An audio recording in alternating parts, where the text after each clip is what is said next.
Hello guys, welcome to weekly analysis video. So നമ്മൾ എല്ലാ വീക്കിലും ചെയ്യുന്ന ഓരോ വീക്ക് കഴിയുമ്പോഴും ആ വീക്കിൽ എന്തൊക്കെ കാര്യങ്ങൾ സംഭവിച്ചു എന്നും അടുത്ത വീക്കിൽ എന്തൊക്കെ കാര്യങ്ങൾ നമുക്ക് എക്സ്പെക്റ്റ് ചെയ്യാൻ പറ്റും എന്നുള്ളതാണ് മെയിൻലി നമ്മൾ വീക്ക്ലി അനാലിസിസ് വീഡിയോയിൽ ചെയ്യുന്നത്. സോ നമുക്ക് ഫസ്റ്റ് കഴിഞ്ഞ വീക്കിലെ കാര്യങ്ങൾ പറഞ്ഞിരുന്ന കാര്യങ്ങൾ ഒന്ന് റീക്യാപ്പ് ചെയ്യാം. എന്തൊക്കെ കാര്യങ്ങളാണ് പറഞ്ഞത്, അത് എന്തൊക്കെ കാര്യങ്ങൾ മാർക്കറ്റിൽ സംഭവിച്ചു എന്നത് നമുക്ക് നോക്കാം. കഴിഞ്ഞ വീക്കിൽ ഞാൻ ഫസ്റ്റ് പറഞ്ഞത് മാർക്കറ്റ് ടെക്നിക്കലി വീക്കാണ്, പക്ഷേ മാർക്കറ്റ് സെൻറ്റിമെൻറ്റ് ബുള്ളിഷാണെന്നാണ് ഞാൻ പറഞ്ഞത്. സോ ടെക്നിക്കലി വീക്ക് എന്ന് പറയാൻ കാരണം നമ്മുടെ ഈ വീക്കിനേക്കാൾ ഈ വീക്കിൻ്റെ മുമ്പ് ക്രിയേറ്റ് ചെയ്ത ആ ക്യാൻഡിൽ ഫോർമേഷനാണ് മെയിൻലി നമ്മൾ ടെക്നിക്കലി വീക്കാന്ന് പറയാൻ. ഇവിടെ നിങ്ങൾക്ക് കാണാൻ പറ്റും ഈ ഒരു ക്യാൻഡിലിൻ്റെ ഫോർമേഷൻ അപ്പർ ലെവലിൽ നല്ലൊരു റിജക്ഷനും ഒരു ചെറിയ ബോഡിയും നമുക്ക് തന്നിട്ട് ഇതൊരു ഡോജി ടൈപ്പ് ക്യാൻഡിലാണ്, ഇൻഡിസിഷൻ ക്യാൻഡിലാണ്. അതുകൊണ്ട് തന്നെ ഈ ഒരു ക്യാൻഡിലിൻ്റെ ലോ ക്രോസ് ചെയ്ത് മാർക്കറ്റ് പോവുകയാണെങ്കിൽ നമുക്കൊരു റിവേഴ്സൽ എക്സ്പെക്റ്റ് ചെയ്യാമെന്ന് ഞാൻ പറഞ്ഞിരുന്നു.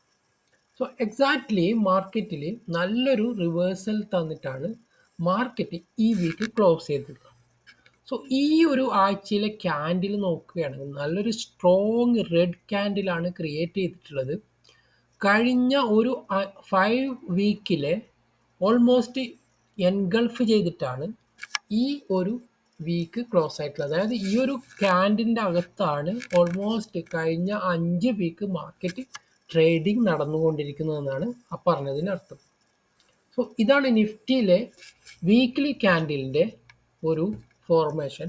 ഇനി നമുക്ക് ബാങ്ക് നിഫ്റ്റി ഒന്ന് നോക്കാം. ബാങ്ക് നിഫ്റ്റിയിൽ എങ്ങനെയാണ് വീക്ക്ലി ക്യാൻഡിൽ ക്രിയേറ്റ് ആയിട്ടുള്ളത് നോക്കാം.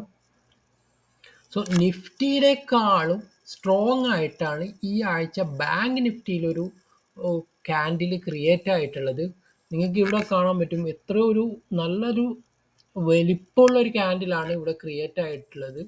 സോ ഇതും കഴിഞ്ഞ ആഴ്ച നമ്മൾ പറഞ്ഞിരുന്നു ഓൾമോസ്റ്റ് 50,000 ടച്ച് ചെയ്ത് അവിടെ നിന്ന് നല്ലൊരു റിജക്ഷൻ വന്നിട്ട് മാർക്കറ്റ് ക്ലോസ് ചെയ്ത് ഒരു റിവേഴ്സൽ പാറ്റേൺ ആണ് ഇവിടെ ക്രിയേറ്റ് ആയിട്ടുള്ളത്. അതുകൊണ്ട് തന്നെ മാർക്കറ്റ് നമുക്ക് എക്സ്പെക്റ്റ് ചെയ്യാമെന്ന് നമ്മൾ പറഞ്ഞിരുന്നു. ഇനി നമുക്ക് ഡെയിലി ക്യാൻഡിൽ നോക്കാം. Daily candle bank Nifty first നോക്കുകയാണെങ്കിൽ കഴിഞ്ഞ എത്ര ദിവസമാണ് bank Nifty daily candle red candle മാത്രം ക്രിയേറ്റ്, അതായത് നിഫ്റ്റിയിൽ ഒരു 2 ദിവസമെങ്കിലും ഒരു ഗ്രീൻ ക്യാൻഡിൽ ക്രിയേറ്റ് ആയിട്ടുണ്ട്. പക്ഷെ ബാങ്ക് നിഫ്റ്റിയിൽ നിങ്ങൾ നോക്കിയാൽ 1 2 3 4 5 6 7 8 ഡേയ്സ്, അതായത് 8 ദിവസവും മാർക്കറ്റ് ഒരു ക്ലോസ് ചെയ്തിട്ടുള്ളത് സെല്ലിംഗ് സൈഡാണ്. സോ നല്ലൊരു വീക്ക്നെസ് തന്നെയാണ് ബാങ്ക് നിഫ്റ്റിയിൽ മാർക്കറ്റ് കാണിക്കുന്നത്. ഇനി നിഫ്റ്റിയിൽ നോക്കുകയാണെങ്കിൽ നിഫ്റ്റിയിൽ നമ്മൾ കഴിഞ്ഞ ഫ്രൈഡേ ആണ് ഫസ്റ്റ് നല്ലൊരു ഷാർപ്പ് സെല്ലിങ്ങിൽ മാർക്കറ്റ് സ്റ്റാർട്ട് ചെയ്തത്, ഈ വീക്ക് സ്റ്റാർട്ട് ചെയ്തത്. അതിനുശേഷം കഴിഞ്ഞ ഇതാണ് ഫസ്റ്റാണ് ഈ ഒരു വലിയൊരു റെഡ് ക്യാൻഡിൽ ക്രിയേറ്റ് ആയത് ഫ്രൈഡേ ആണ്.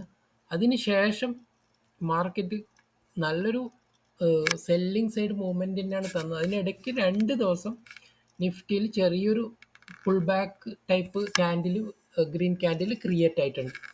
എനിവേ നമ്മൾ പറയുകയാണെങ്കിൽ മാർക്കറ്റ് ടെക്നിക്കലി വീക്കാണ്, അതുപോലെ തന്നെ മാർക്കറ്റ് സെൻറ്റിമെൻറ്റും ഇപ്പോൾ ബിയറിഷ് ആയിട്ട് മാറിയിരിക്കുന്നു. കഴിഞ്ഞ ആഴ്ചൻ്റെ പറഞ്ഞ മാർക്കറ്റ് കഴിഞ്ഞ ആഴ്ച ഓൾ ടൈം ഹൈയിലായതുകൊണ്ട് തന്നെ നമുക്ക് മാർക്കറ്റിൻ്റെ സെൻറ്റിമെൻറ്റ് മാർക്കറ്റിൽ ബെയറിഷ് ആണെന്ന് പറയാൻ പറ്റില്ല. പക്ഷേ ഈ ആഴ്ച മാർക്കറ്റ് ടെക്നിക്കലി വീക്കാണ്, അതുപോലെ മാർക്കറ്റ് സെൻറ്റിമെൻറ്റും വീക്കാണ്.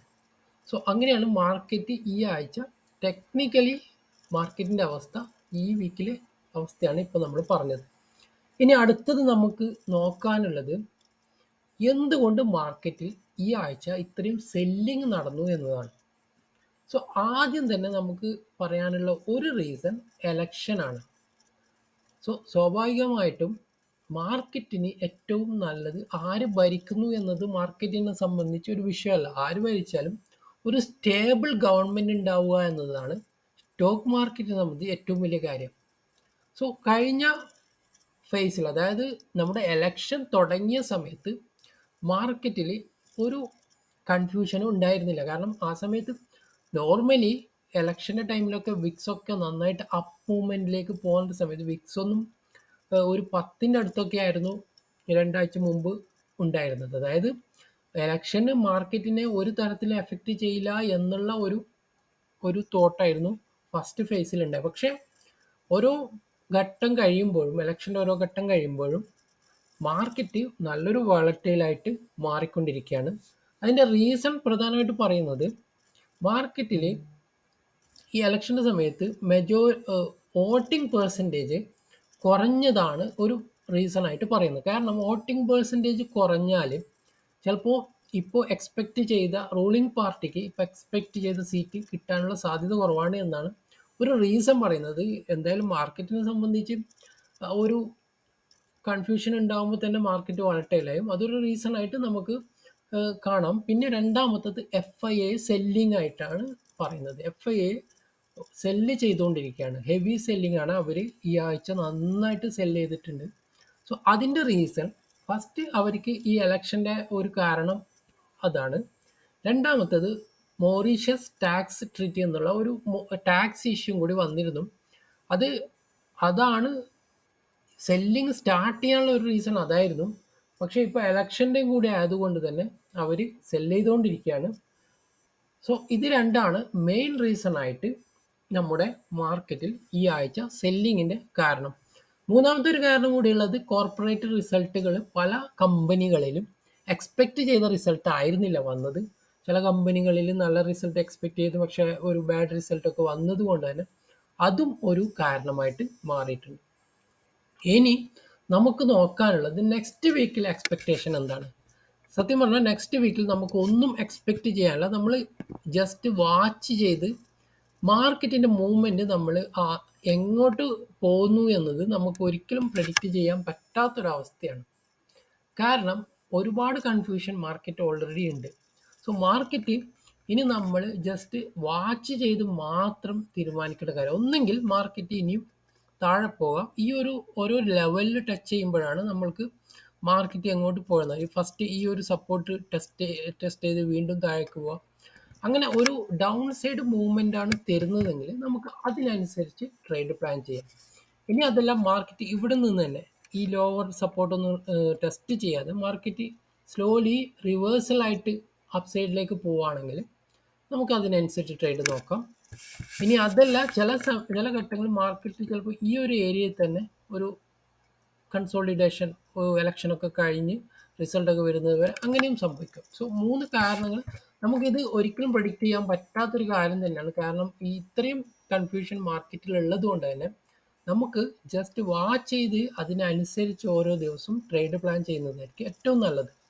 കാരണം സെക്ഷൻ വൈസ് നോക്കുകയാണ് ചില പോസിറ്റീവായിട്ടുള്ള കാര്യങ്ങൾ കൂടി ഉണ്ട്. ഇപ്പം ഓട്ടോ സെക്ഷൻ നോക്കുകയാണെങ്കിൽ നിഫ്റ്റിയിൽ നല്ലൊരു ബെയറിഷാണ് നമുക്ക് തന്നതെങ്കിൽ ഈ നിഫ്റ്റി ഓട്ടോ സെക്ഷനിൽ നോക്കുകയാണെങ്കിൽ നല്ലൊരു അപ്സൈഡിലേക്ക് മൂവ് ചെയ്തുകൊണ്ടിരിക്കുകയാണ്. ഞാനിവിടെ അതിൻ്റെ ചാർട്ട്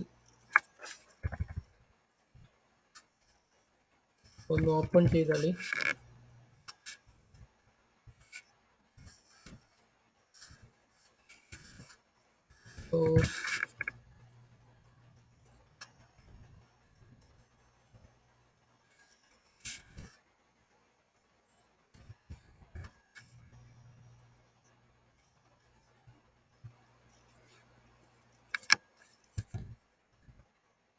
ഒരു മിനിറ്റ് നിഫ്റ്റി